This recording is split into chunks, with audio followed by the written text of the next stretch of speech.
చెప్పే మాయ మంత్రం కథ కదే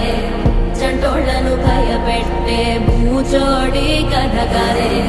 తాత ముత్తాతమ్మల భూతాల కథ కదే